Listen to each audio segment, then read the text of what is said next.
Co-conspirators in hate. That's the focus of tonight's angle. Of the many disturbing aspects of this week's events is the fact that Charlie's suspected assassin, Tyler Robinson, didn't act alone. He had help, or at least inspiration. Let me ask you tonight, do you think Donald Trump is a fascist? Yes, I do. Try to prevent the spread of the lawlessness and the fascist chaos that's been unleashed against us. So when we say Donald Trump is a fascist, fascism, a huge component of fascism is uniting racism, bigotry, a form of racist nationalism. No one has ever been more dangerous to this country than Donald Trump, and he is a fascist to his core. Now, the FBI, of course, as we just talked about, revealed that the bullet casings found near the weapon included an anti-fascist message. Now, it's not a leap to believe, as I've said many, many times on this show, that those words, MAGA Republicans are fascists, they're dangerous, repeatedly and endlessly uttered by prominent individuals, can come across like an order, or at least like an exhortation to act. And Joe Biden, he may be a doddering old fool, but his speech 3 years ago at Independence Hall helped light the fuse. Donald Trump and the MAGA Republicans represent an extremism that threatens the very foundations of our republic. That the Republican Party today is dominated, driven, and intimidated by Donald Trump and the MAGA Republicans. And that is a threat to this country. Afterward, the angle tried to warn everyone. They sent poor Biden out to do his angry man routine. Democrats are the ones doing the real damage to America. Theirs is a relentless assault on our bedrock principles, on the idea of a politically blind justice system, on our national sovereignty, on parental rights and education, on our right to free speech.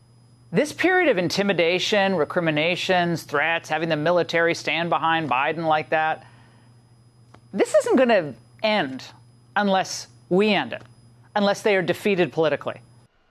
Now, Charlie understood this better than most because he willingly, frequently, boldly put himself out there. And he went toe-to-toe with liberals, with leftists, with anarchists, atheists. And he gave them their chances to debate him, but they never won. And they still haven't won. He and I discussed possible fallout from the left's violent rhetoric many times on the show, including in this appearance. They're trying to provoke, I think, conservatives and Republicans to do something that we shouldn't do and that's uncharacteristic. We have to remember, we have to stay peaceful because their language that Democrats are using seems to almost try to get Republicans and get grassroots activists just to say, I'm mad as heck and I'm not going to take it any longer. You're starting to see the Democrats really act as if it's the last gasp of a dying regime. We have to remember that the more that we focus on these issues, the more we organize, the more they're going to be threatened, and their language, I'm afraid, is only going to get more outrageous. It's hard to even watch that now. In their laboratories of radicalism and hatred, leftists mix the lethal toxin that triggered this. Now, in the month before the Butler assassination attempt, Joe Biden planted the seed in the public consciousness that a threat needed to be neutralized. Called it a genuine threat to our freedom, the greatest threat to democracy. That was Donald Trump. Now, the obvious inference is this is such a grave danger that it needs to be stopped by any means necessary. That's how Thomas Crooks and Ryan Routh saw the situation. Of course, for years, Democrats, though, have refused to confront the lethal toxin they were brewing. And instead, it was just this. Violence doesn't come from Democrats, just to be clear. It is MAGA. It's specifically MAGA faction. The greatest terrorist acts we've seen since 9/11 are not from foreign terrorists. They're from homegrown right-wing extremist groups. The Republican Party has enhanced and embraced and encouraged violence, especially under the extreme MAGA cult of Donald Trump. More dehumanizing language, more lies, zero self-reflection. Now, they might wonder why a new YouGov poll found that almost 2.5 times more Democrats than Republicans then believe violence can sometimes be justified to achieve political goals. 14% of Democrats, only 6% of Republicans. That same YouGov survey found that Democrats, by a 2-to-1 margin, believe it's always or usually acceptable to celebrate the death of someone they oppose, 11% to 6%. And of course, if you're on social media, you've seen the most heinous, vile reactions to Charlie's murder from leftists from all walks of life.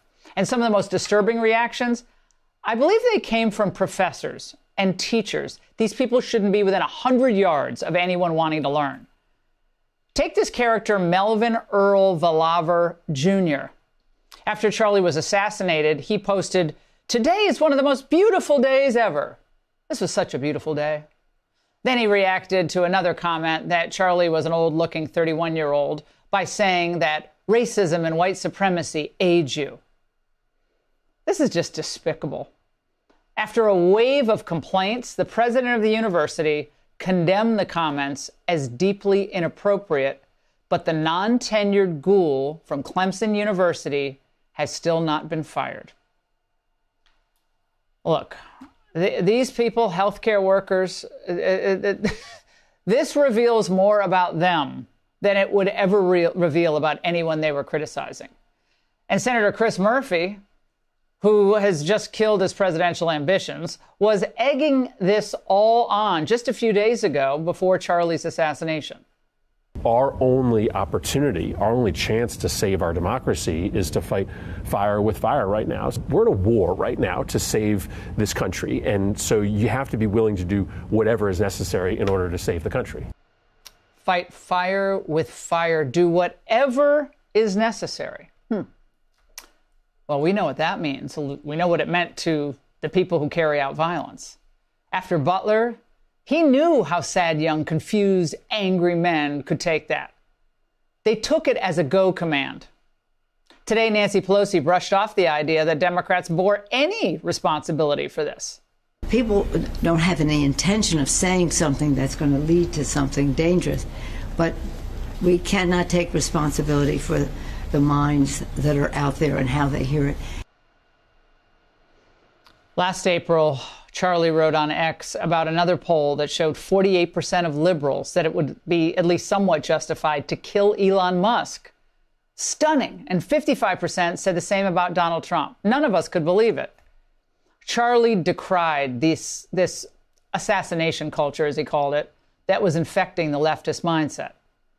The left is being whipped into a violent frenzy, he wrote. Any setback, whether losing an election or losing a court case, justifies a maximally violent response. This is the natural outgrowth of left-wing protest culture, tolerating violence and mayhem for years on end. The cowardice of local prosecutors, school officials have turned the left into a ticking time bomb. Tragically, Charlie was correct. Now, it doesn't matter that his suspected killer's family was Republican or Mormon. Tyler Robinson loathed Charlie enough to kill him. And he had plenty of influential voices backing up his view that Charlie was a threat. So those individuals need to look at this picture of Erica, who was obviously in deep mourning.